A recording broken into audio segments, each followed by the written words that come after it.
Olá, gurias! O meu nome é Caterine e sejam muito bem-vindas a esse canal que vai ter vários conteúdos sobre empreendedorismo, venda direta e dicas de resenhas. O vídeo de hoje vai ser uma resenha sobre um dos best-sellers de vendas. Sim, gurias, Armas da Persuasão vai ser o tema do vídeo de hoje e esse livro tem simplesmente mais de 5 milhões de cópias vendidas. Se você se interessa por esses temas, já segue, curte o canal aqui para me acompanhar. Então vamos começar. Eu vou falar hoje pra vocês. Meu livro aqui tá até com post-it, ó, todo dobrado de tanto que eu já li. Eu vou começar sobre os 2 primeiros capítulos desse livro e o primeiro é sobre influência. Nesse capítulo, o Robert, ele começa mostrando pra gente alguns estudos científicos com animais. E ele traz o caso de uma perua que tinha um filhotinho de peru e os cientistas colocaram esses animais, né, para observação. E eles perceberam que ela estava cuidando do filhotinho, né, exercendo a maternidade da perua. Mas eles tiraram esse filhote e colocaram um robô. Quando eles colocaram esse robô que a fisionomia dele era igual à do filhote, ela atacou na hora. Ela reagiu atacando como uma ameaça. Então eles tiraram e colocaram um outro robô, mas com um gravador dentro. E esse gravador tinha o som dos filhotinhos de peru. Nesse momento, não importava o que ela estava vendo, ela só reagiu ao som. Como ela escutou o som, ela naturalmente, de imediato, foi exercer a maternidade ali com o filhote, foi cuidar do filhote. Os cientistas perceberam com essa ação de que existem comandos mentais que fazem ela reagir de uma forma sem pensar muito, sem racionalizar, mas quando ela escuta o som, ela reage de um jeito, independente do que tem na frente dela. Durante o capítulo, Robert vai esboçando alguns exemplos e um outro exemplo disso é uma amiga dele que tem uma loja de joias. A amiga dele tem uma loja de joias que tem um público assim de muitos turistas e ela tem várias pedras turquesas que ela não consegue vender de jeito nenhum. Ela coloca pela metade do preço, ela coloca como saldo e ela nunca vende. Em determinado dia ela tem que viajar e ela deixa para os funcionários um bilhete falando venda por e ela coloca o símbolo de multiplicação e meio. Acontece que ela queria dizer venda pela metade e os vendedores dela entenderam que era venda pelo dobro. E daí ele começa a contar uma história pra gente que ele vai esmiuçar lá no final, mas o mais importante que ele traz nesse primeiro momento do capítulo é que após muitos estudos, após muitos exemplos com humanos, né, e com animais, eles percebem que a gente tem alguns comandos que eles chamam de click-rod. Click-rod são comandos que a gente não pensa muito, mas a gente já reage. Um exemplo humano, né, é quando a gente está numa fila. A gente sabe que vai ter que entrar naquela fila e daí a gente vê um monte de gente parada e só para atrás. E nem sabe pra que é aquela fila. Quantas vezes, gurias, alguém já fez isso? Eu mesma já fiz isso algumas vezes. Você só reage. Eles chamam que é uma manifestação de manada, por exemplo. Quase como aquela loucura que a gente vê na Black Friday, quando eles fazem uma promoção lá nos Estados Unidos e todo mundo sai correndo para buscar alguma coisa. As pessoas são movidas por algo, podem ser adrenalina, pode ser desejo, e elas reagem todas da mesma forma. Então, isso é um exemplo que ele traz comparando com os humanos. No livro, o Robert chama essas ações de padrões de ação fixa. Anota esse termo. E ele fala que a gente tem alguns estereótipos usados para a gente reagir de algumas formas. E quem trabalha com vendas, quem trabalha com atendimento, pode entender esses estereótipos para conseguir fazer uma abordagem mais assertiva. E eles fazem um estudo e percebem que, por exemplo, quando você está numa fila. Eles fazem um teste assim, que tem uma pessoa numa fila para tirar xerox e ela tá com várias cópias. Quando ela para na fila e fala, olha, eu tenho cópias, posso passar na tua frente? Quando ela fala isso, ela tá pedindo para pular a fila, para tirar vantagem, digamos assim, mas o acerto é quase mínimo, quase ninguém deixa ela passar na frente. Quando eles reformulam a frase dela para olha, eu tenho cópias, eu posso passar na frente porque eu estou com muita pressa? Quando na frase dela é formulado um pedido de ajuda, ela, em 90% dos casos, conseguiu que as pessoas deixassem ela passar na frente dela. Então ele traz isso como um estereótipo, que a gente tem alguns estereótipos, como o que é caro é bom, ou por exemplo, se foi um profissional que disse, então eu confio 100%, eu não questiono e eu aceito. Quantas vezes, né, a gente escuta um profissional falar algo e já nem questiona, acaba aceitando de primeira só porque ele tem uma autoridade no assunto. Então, esses gatilhos, né, esses estereótipos, eles fazem com que a gente reaja de uma forma rápida, tenha uma resposta sem questionar, uma resposta sem pensar. E o Robert coloca nesse capítulo como hoje, por exemplo, que a gente vive era da informação online, como pode, né, ter profissionais que dão um parecer e a gente não questiona, mas na verdade eles nem são autoridade naquele assunto. Só que a gente acaba tendo uma resposta muito rápida a isso. E ele traz isso como gatilhos de influência. Dentro dos gatilhos de influência, ele vai falar nesse capítulo sobre o gatilho do contraste. Quem trabalha com vendas precisa conhecer esse gatilho. E se você nunca ouviu falar disso, guria, anota aqui porque é super legal e é uma estratégia que funciona muito. O gatilho de contraste, ele funciona da seguinte forma. Eu vou trazer exemplos para as vendas também, mas é assim. Quando você intencionalmente quer que a pessoa escolha, por exemplo, um produto, e aqui ele coloca nesse capítulo quanto é importante a gente ser intencional, né, para trabalhar com uma persuasão. Então eu quero que a pessoa escolha um produto. Primeiro, eu posso mostrar para ela um produto muito caro, por exemplo. E depois eu mostro o que realmente eu gostaria que ela escolhesse.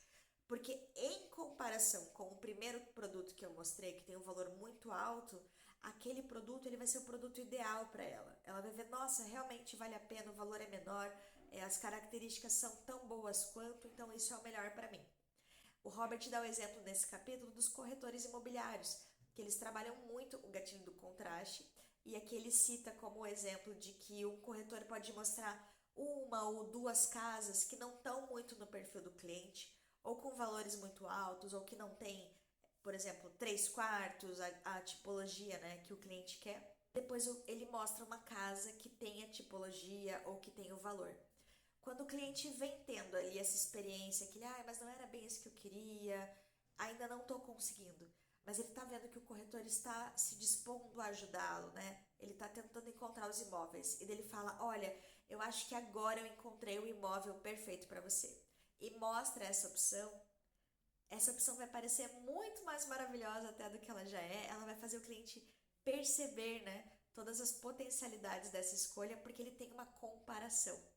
Então, o gatilho de contraste ele é muito usado para nós também que trabalhamos com as vendas, seja em relação a valores, de, por exemplo, você começar mostrando uma rotina de skincare para tua cliente que é muito completa, vários produtos num valor um pouco mais agregado, e dela vai olhar e vai falar, nossa, eu preciso desses cuidados, mas esse valor não dá para mim. E daí você traz então para uma rotina um pouco mais enxuta, que ela já vai começar a ter os cuidados da pele, uma rotina básica, e é num valor que, comparado ao teu inicial, ela vai achar fantástico. Ela vai dizer, nossa, esse cabe no meu bolso, esse eu quero. Então, o gatilho do contraste é o primeiro capítulo do nosso livro, Armas da Persuasão. Bom, e o segundo capítulo desse livro fala sobre reciprocidade. O Robert coloca aqui que a reciprocidade é uma das regras mais universais que a gente tem e ela está presente em várias sociedades antigas, sempre esteve presente. A regra da reciprocidade basicamente é: se você me ajudou, eu te ajudo, faça pelo outro o que você quer que façam por você. E realmente, se a gente for pensar, desde quando, né, a gente escuta isso? Acho que desde pequenininho. Então ele coloca alguns exemplos de como a regra da reciprocidade ela pode ajudar você nas suas abordagens e nas vendas. E eu vou colocar aqui também alguns exemplos da regra aplicada nos nossos atendimentos. Ele começa dando o exemplo de que ele estava andando na rua e um menino, um escoteiro, parou ele e disse: olha, a gente está vendendo ingressos para o aniversário anual dos escoteiros, custa $5. Você quer comprar? E daí ele falou: não, obrigado. E daí esse menino disse: já que você não quer comprar o ingresso, que você acha de comprar as nossas barras de chocolate que custam $1? E daí o Robert comprou 2 barras de chocolate por $2. Quando ele viu isso acontecer, ele ficou pensando, tá, mas por que eu comprei 2 barras se eu não gosto de chocolates, eu gosto de dólares, eu estou com chocolates que eu não gosto e o menino tá com os meus dólares. O que aconteceu nessa situação? Ele percebeu que o menino usou uma estratégia de contraste, que a gente viu no primeiro capítulo, alinhada com a reciprocidade. Primeiro ele mostrou um produto mais caro, $5. Depois ele mostrou um produto com um valor menor, de $1. E nessa comparação com essa lente, $1 pareceu muito ilusório. A reciprocidade acontece porque o menino coloca na frase dele como se ele estivesse fazendo uma concessão. Olha como eu sou legal. Já que você não pode comprar isso por 5, eu tenho isso aqui por 1. E como resposta a essa concessão que ele está fazendo, ele compra imediatamente, sem nem pensar. Nesse capítulo, ele também fala como essa regra da reciprocidade, ela pode estimular trocas que são desiguais. Como que ele dá esse exemplo disso? Ele fala que um tal de Joe ali, ele estava numa sala entrevistando uma pessoa e ele entrevistava essa pessoa e em alguns casos ele levou uma Coca-Cola para a pessoa. Ah, olha, eu trouxe para você. Foi legal e deu ali algo, né? Deu uma Coca-Cola. No final da entrevista, ele perguntava se essa pessoa poderia comprar algumas rifas que ele estava vendendo para o filho dele. Nos casos em que ele levou uma Coca-Cola de presente e essa pessoa se sentiu presenteada, as pessoas compravam até 7 rifas. E ali ele fala que esse estudo foi feito em 1960 e a Coca-Cola custava 10 centavos, as rifas custavam 25 centavos. E ele comprava uma Coca e vendia ali 7 rifas, só porque ele tinha sido recíproco, aberto, né? Dado algo para que a pessoa inconscientemente tenha o gatilho de que ela deve algo em troca. Nossa, ele foi legal comigo, não importa o valor, eu vou ajudar. Então ele coloca como a reciprocidade pode gerar essas trocas que são desiguais. Um outro exemplo que ele traz é 2 vizinhos e um dia essa vizinha estava com o carro novo dela e ele tinha dado um problema e o vizinho foi e ajudou ela a arrumar o carro. E dela disse, nossa, muito obrigada, tô te devendo uma. Passou alguns dias, esse vizinho bateu na porta dela e pediu para usar o carro. Você pode me emprestar as chaves do teu carro que eu preciso ir em tal lugar, buscar tal pessoa? Essa mulher, ela se sentiu desconfortável, mas ela deu as chaves para emprestar o carro para o vizinho. Ela teria emprestado em outra circunstância? Nunca. Mas ela aceitou emprestar, ajudar, porque ela já havia sido ajudada a ele antes em outra circunstância. E são valores desiguais, né? Uma coisa é você ajudar ali a consertar o carro, outra coisa é você dar a chave do teu carro para outra pessoa. Uma outra técnica que ele coloca nesse capítulo da reciprocidade é a rejeição seguida de recuo. Nossa, nunca ouvi falar disso. O que é isso, Cat? Calma. A rejeição seguida de recuo, ela significa que você pode abordar a pessoa com uma solicitação que talvez pareça muito grande, muito difícil, um valor alto, e em seguida, quando ela dizer não, a tua devolutiva vai ser pedir o teu pedido real, consciente do que realmente você quer. Essa rejeição seguida de recuo, ela traz uma característica muito funcional, porque é algo que a gente inconscientemente já visualiza como isso eu não posso fazer, mas aqui eu consigo te ajudar, que é o que ele trabalha na primeira dica, né? As pessoas gostam de ajudar os outros. Então, um exemplo agora para você, consultora de beleza, que está querendo captar novos contatos, captar novos clientes. Você pode pedir para uma cliente tua, que já é uma cliente, né, recorrente, fulana, tudo bem? Olha só, o que você acha da gente organizar na tua casa uma sessão de beleza? Você pode chamar as tuas amigas, né? E daí eu vou com os produtos, a gente faz um café e vai ser super legal. Pode ser que essa cliente ache que isso vai dar muito trabalho, que ela chamar pessoas vai ser muito difícil para ela. Então ela vai rejeitar. Ah, sabe o que é? Eu tô muito corrida, então acho que eu não vou poder fazer isso. Aí, seguido da rejeição, você vai recuar para um pedido menor. Nossa, eu super entendo, né? Eu entendo essa correria. Mas então, você pode me passar 3 contatos das suas amigas que você acredita que gostam dos produtos, para que eu possa entrar em contato com elas e fazer uma sessão individual? Depois que você fizer isso, com certeza as chances são muito grandes dela estar aberta. Nossa, fazer na minha casa um evento eu não posso, mas chamar minhas amigas e dar os contatos, né, para ela, isso eu posso. Então, essa é a rejeição seguida de recuo, que também é uma regra da reciprocidade.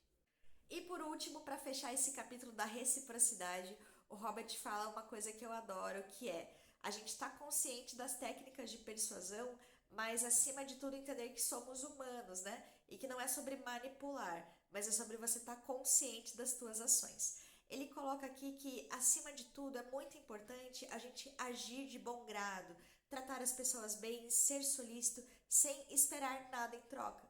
Porque quando você faz isso e você é essa pessoa que está movimentando ações positivas, naturalmente coisas boas vão vir para você. Ai, Cat, mas esse papo, como assim coisas boas vão vir para mim, né? Coisas boas porque as pessoas estão vendo que você é uma pessoa que se movimenta para ajudar, é receptiva para o bem e elas vão querer retribuir isso de alguma forma. Bom, gente, esses foram os 2 primeiros capítulos do livro Armas da Persuasão. Espero que vocês tenham gostado. Deixa um like, se inscreve no canal e o próximo vídeo, né, vou trazer aqui os próximos capítulos desse livro para vocês. Tchau, tchau!